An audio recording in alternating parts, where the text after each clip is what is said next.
കുറച്ച് മുമ്പ് ലൈവിൽ ബിൻസിയും ഷൈത്തയായിരുന്നു സംസാരിക്കുന്നുണ്ട്. അപ്പോൾ ബിൻസി അതിനു മുൻപ് അനുമോളുമായിട്ട് സംസാരിച്ച കാര്യം അന്ന് ഷൈത്തയോട് പറയുന്നതാണത്. അപ്പോൾ ബിൻസി പറയുന്നുണ്ട്, ഞാൻ ചോദിച്ചപ്പോൾ എന്തൊരു കാര്യമുണ്ട് എന്നുള്ള രീതിക്ക് തന്നെയാണ് പറഞ്ഞത്.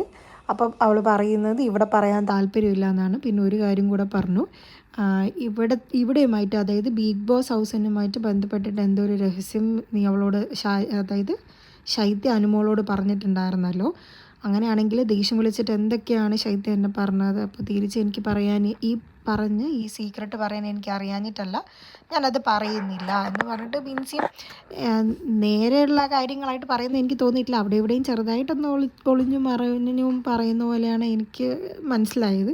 എനിഹൗ പറയേണ്ട കാര്യം ബിൻസി കറക്റ്റായിട്ട് പ്രോപ്പറായിട്ട് അവിടെ എത്തിച്ചിട്ടുണ്ട്.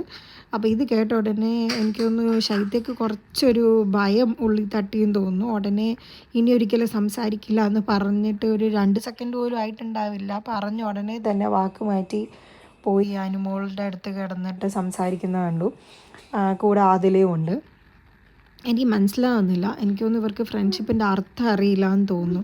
പിന്നെ ഫ്രണ്ട്ഷിപ്പിൻ്റെ അർത്ഥം അറിയില്ലെങ്കിൽ അത് ഉണ്ടാക്കാൻ നിൽക്കരുത് പോയിട്ട് അവിടെ.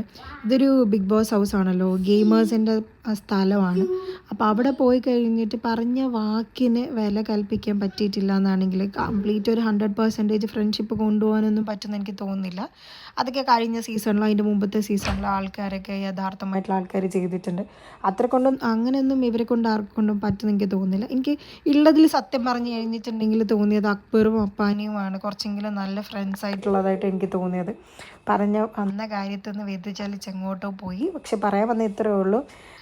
അഥവാ ശൈത്യ കണ്ടിട്ടില്ല എന്നാണെങ്കിൽ, എപ്പിസോഡ്സോ അല്ലെങ്കിൽ ലൈവോ കണ്ടിട്ടില്ല എന്നാണെങ്കിൽ ആരോടെങ്കിലും പറഞ്ഞ് യൂട്യൂബിൽ ഒരു റിക്വസ്റ്റ് അങ്ങ് ഇട്ടാൽ മതി.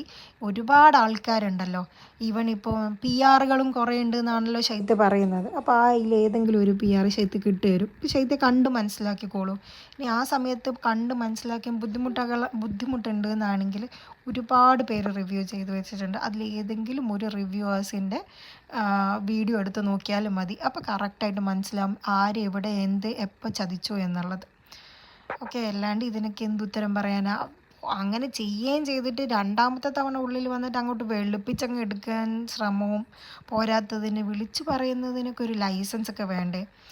സ്റ്റാർ മാജിക് എന്ന് പറയുന്ന പ്രോഗ്രാം ഒരു സ്ക്രിപ്റ്റഡ് ഷോ ആണെന്ന് വന്നിരിക്കുന്ന ആൾക്കാരും അതിൻ്റെ ആങ്കേഴ്സും അതിൽ അഭിനയിച്ച ആൾക്കാരെല്ലാം പറഞ്ഞിട്ടുണ്ട്. ഇത് കാണുന്ന നമ്മളെ പ്രശ്നമാണത്. എന്ന് വെച്ചിട്ട് ഇങ്ങനെയൊക്കെയാണോ സംസാരിക്കുന്നത്? ഒരു പരിധിയൊക്കെ ഇല്ല എന്തൊക്കെയാണ് വിളിച്ച് പറയേണ്ടതെന്നുള്ളത്. അനുമോളുടെ വീട്ടിലെ കാര്യം ശൈത്യക്ക് അറിയാം. ശൈത്യ പണ്ട് മുതൽ അവരുടെ കൂടെ ആയിരിക്കും അല്ലേ.